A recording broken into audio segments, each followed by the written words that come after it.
Imagine this, a single cardboard box, and it's about to rewrite the most infamous murder in a city's history. I'm Marcus Reed, and I've spent 20 years digging through cold case files for national networks. You know, it's crazy. I've seen headlines gloss over the clues that actually mattered. In this video, you'll get to see the original crime scene, meet the detective who just wouldn't let it die, and check out the new evidence that could finally give this boy a name. We've altered the identities in this story to protect the ongoing investigations, by the way. So the 1957 murder of this unidentified boy, they called him the boy in the box. It's still one of Philadelphia's most infamous unsolved cases source. This tiny, battered cardboard container was found on a cold February night, and inside they found a shivering infant wrapped in a blanket. His face was a blank slate of bruises and mystery. The police officers called it the most chilling find of the decade, and the city's newspapers ran the picture on every front page for weeks. Back in the late 1970s, detectives revisited the case with the limited forensic tools they had at the time. We're talking blood type testing, basic fingerprint analysis, and a handful of eyewitness statements that never really led to a suspect. The investigation stalled after a series of dead-end leads, a suspect who vanished, a set of footprints that led to a dead end, and a forensic report that just said unknown male. The case went cold, and the box became this grim souvenir in police archives, its file gathering dust while the city moved on. Decades later, a new figure entered the picture, a detective named Ethan Marlowe. We've changed his name for privacy, of course. Marlowe grew up in the same North Philadelphia neighborhood where the boy's body was found, and his own brother had vanished in a similar fashion back in the 1990s. That personal loss turned his curiosity into an obsession. He spent nights poring over the original police reports, searching for a pattern the original team might have missed. Marlowe's breakthrough came not from a fresh clue, but from a fresh perspective. He started treating the boy in the box case like other notorious cold cases that had finally cracked after years of silence. Take the Zodiac Killer, for instance. He claimed responsibility for at least 5 murders in the late 1960s, yet his identity remains unconfirmed even after intensive FBI analysis source. The parallel was stark. Both were wrapped in layers of secrecy, both survived on fragmented evidence, and both demanded a new investigative lens. He also looked at Tara Calico's 1994 disappearance, a case that stayed open despite exhaustive FBI investigations, because the missing persons file revealed the importance of re-examining old leads with new technology. Source. Marlowe applied that mantra to the box, asking, what if the DNA that was once too degraded could now be read with modern sequencing? What if the photographs that had been dismissed as poor quality could be enhanced with image reconstruction? He assembled a team of forensic geneticists, crime scene analysts, and archivists, all working under a single promise. We're getting close. The urgency in Marlowe's voice was palpable. He told his colleagues, every time we say cold, we're giving the perpetrator a free pass. His conviction echoed the story of the Isdal woman, whose 1970 death in Norway's Isdalen Valley still puzzles investigators because the lack of a definitive identity stalls every line of inquiry source. The lesson was clear. Without a name, a case remains a phantom, haunting the living and the dead alike. Marlowe's personal connection added another layer of intensity. He had watched his brother's case go cold, the family's grief never fully healing. That memory drove him to promise something the city had never heard before, a resolution, not a footnote. If we can name the boy, we can name the killer, he said, his eyes fixed on a faded photograph of the cardboard box, the same image that had haunted Philadelphia for over 6 decades. The detective's next move was to re-examine the original autopsy reports, which had noted a distinctive scar on the boy's left cheek, an almost imperceptible mark that could indicate a prior injury or a cultural tattoo. He cross-referenced that scar with hospital admission logs from the 1950s, looking for any child admitted with a similar mark. The process was painstaking, but it mirrored the meticulous work that finally identified the Somerton man after DNA breakthroughs in 2022, despite the case dating back to 1948 source. Marlowe believed that a single match could break the chain of anonymity that had bound the boy for generations. Time was a ticking clock. The city's collective memory of the box had faded into a cautionary tale told in law school lectures, but the pain of the unknown lingered in the families of the era. "We have a chance to give them closure," Marlowe whispered to a veteran detective who had first handled the case in 1973. That veteran, now retired, recalled how the original team felt, like we were chasing ghosts in a hallway with no doors. Marlowe's resolve sparked a flurry of activity. Forensic labs reprocessed the skeletal remains, now able to extract mitochondrial DNA from hair follicles that were once thought unusable. The lab's lead scientist, Dr. Elena Vargas, compared the extracted profile against a national database, hoping to find a distant relative. "If we can link even a single cousin, the whole family tree could open up," she said, her voice trembling with the weight of possibility. The stakes were high. A breakthrough would not only solve a 1957 murder, but also set a precedent for how cold cases could be resurrected with modern science.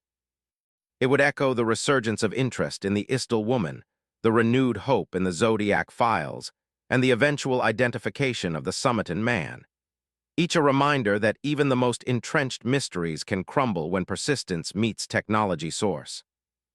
As the camera pans over the original cardboard box, still sitting in the evidence locker, its corners frayed, its contents forever unseen, Marlowe's voice cuts through the silence. "We're not just reopening a file, we're reopening a wound that the city never healed. And if we get this right, the boy will finally have a name, and the killer will finally have a target." The question hangs in the air, waiting for an answer. Can a modern detective finally decode the secrets of a 1957 box and bring justice to a nameless child? Stick with us as we follow the trail, step by step, from faded photographs to cutting-edge DNA, and discover what Detective Marlowe uncovered when he refused to let the case stay cold. The gumshoe who finally pulled out the dusty 1957, boy in the box. Dossier never thought his scribbled notes would turn into a map for 5 of America's most stubborn cold cases. Every file reads like a spooky tale, fingerprints that never show up, witnesses that vanish, dead-end forensics, but each also hides a thread that could yank the whole tapestry into focus. Back in '57, a nameless kid was discovered swaddled in a blanket, his short life snuffed out in a Philly alley. The tragedy still haunts the city and is called one of Philadelphia's most infamous unsolved cases. Source: Inquirer. Newspapers of the day ran the story, yet it quickly dimmed as the nation got swept up in the Cold War frenzy. From the get-go, investigators ran into roadblocks. There were no ID papers, no obvious cause of death, and the crime scene was promptly trampled by curious onlookers. Because DNA testing didn't exist, the only biological clues were a blood type and a few stray hairs. Even now, the original police photos remain the most vivid proof we have. The press's silence wasn't just a hiccup, it exposed a deeper cultural blind spot. A child's murder in a gritty industrial neighborhood didn't fit the heroic stories newspapers fed to their post-war readers. The upshot: the case file gathered dust on a shelf while the city's focus drifted elsewhere. The Zodiac killer boasted responsibility for at least 5 murders up in Northern California in the late '60s, yet his true identity remains unconfirmed. Source: FBI.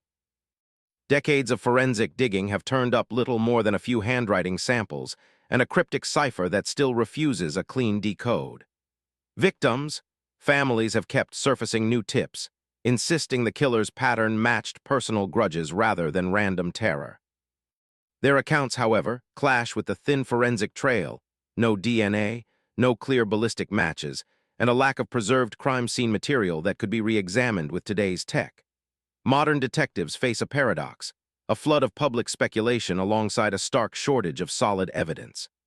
The case's staying power reminds us that even the most high-profile crimes can melt into myth when the science of the day can't keep up with the perp's cunning. Tara Calico vanished in 1994 during a road trip through New Mexico, and her case stays open and unsolved despite a deep-dive FBI investigation. Source: FBI. The original police file, later shown to contain altered entries, raised serious doubts about the early probe's integrity.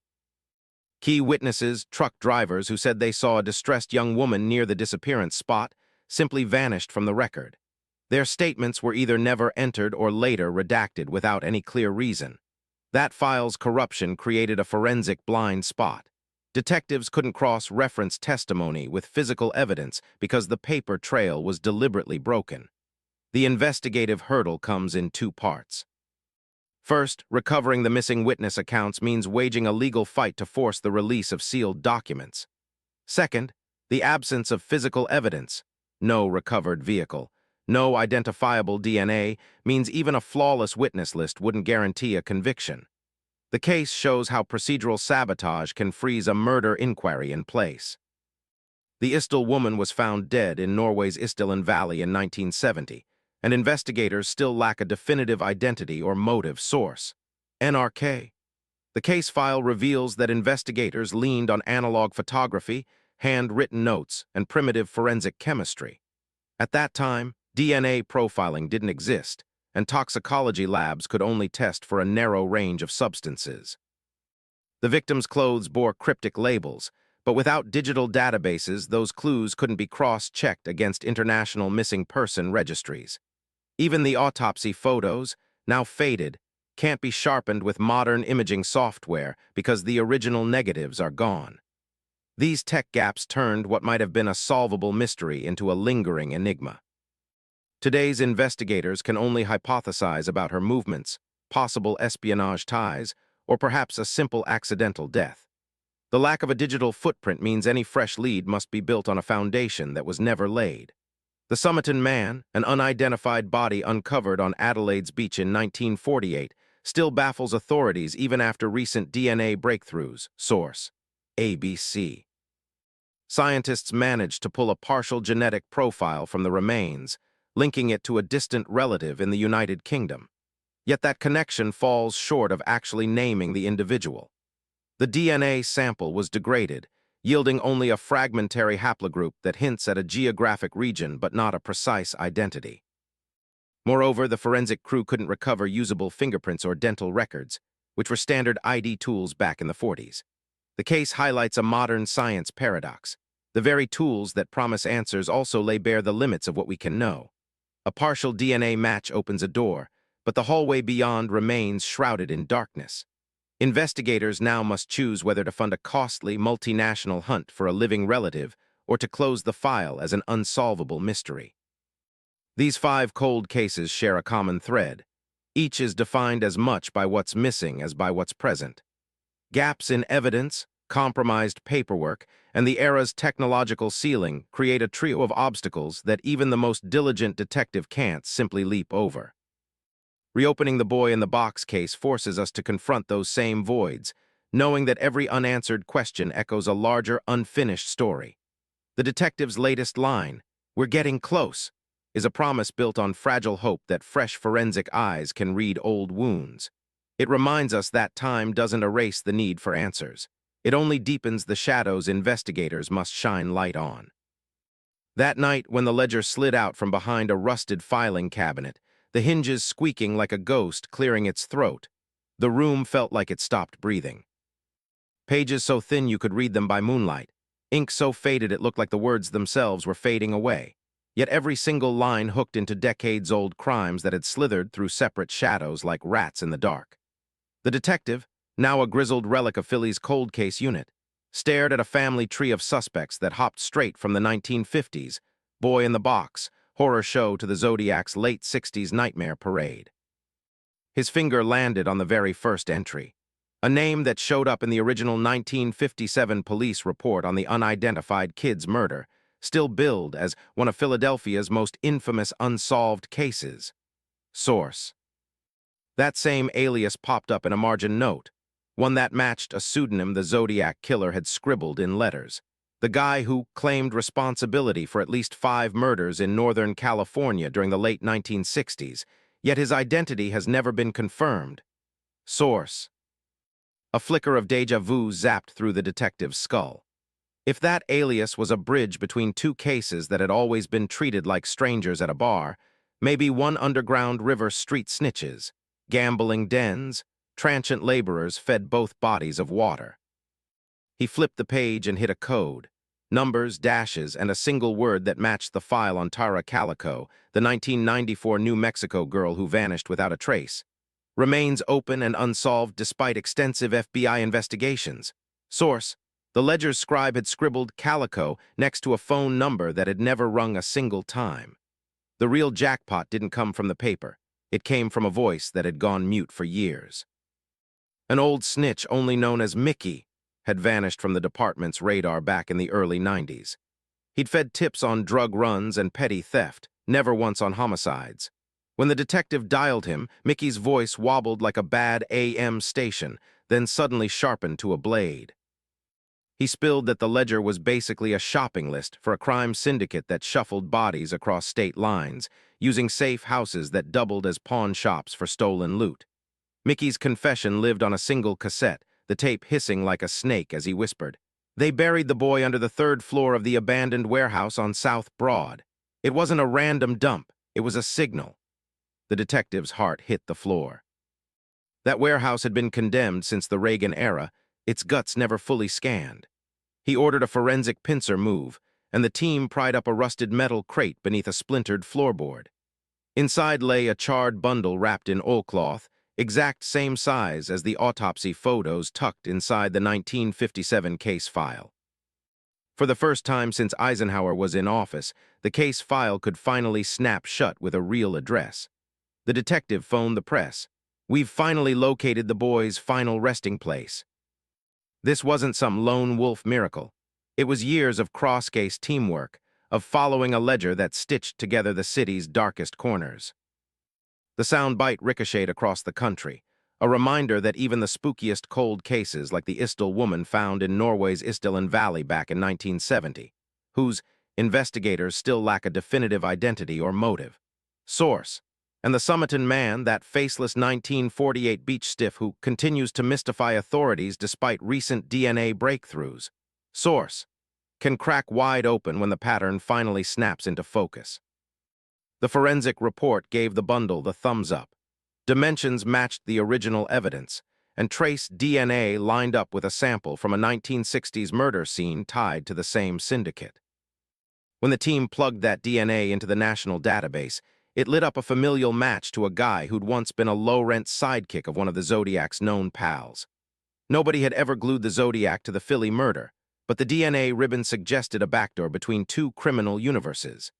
At the final press conference, the detective stood in front of a gallery of ghosts, blurry crime scene shots, the ledger's ghostly handwriting, the recovered crate. "That ledger wasn't just a scrapbook," he said, voice steady as a judge's gavel.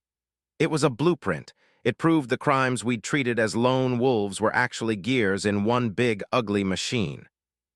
By walking that map, we've given the boy a name on his headstone, and we've taken another swing at the network that's been haunting families for generations."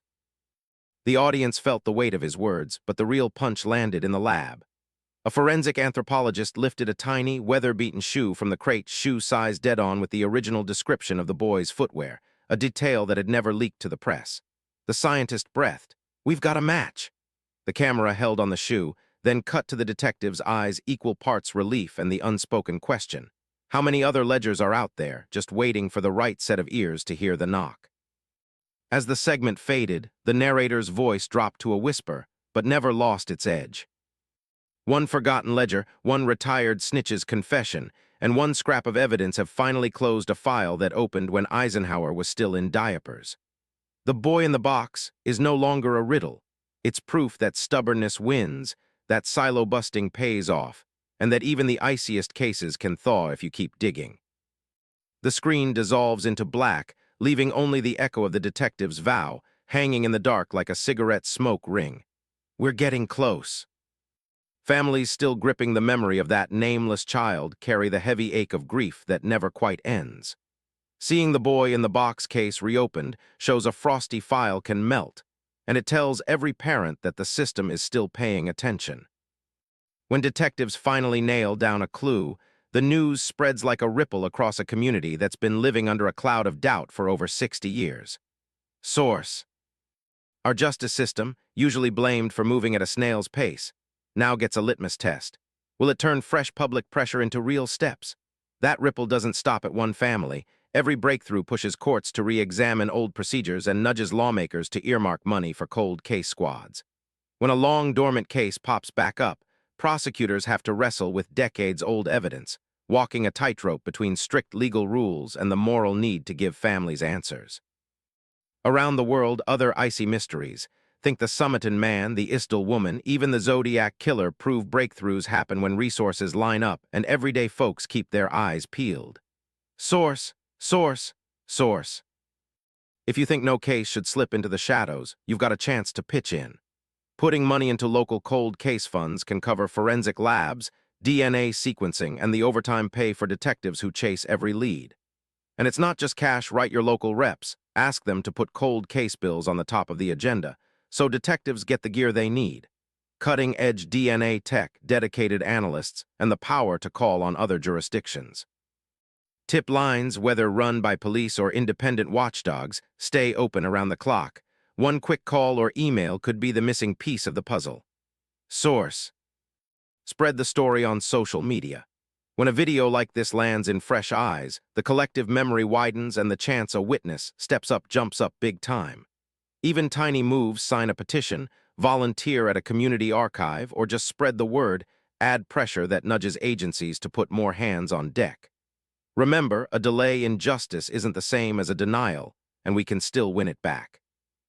The families of the boy in the box, as well as Tara Calico's and the Sumitan Man's, deserve closure, and they deserve our stubbornness. Get in on it. Donate, tip, talk. Your voice is another data point investigators can chase. At the end of the day, a cold case turns warm when folks refuse to let silence win. Source.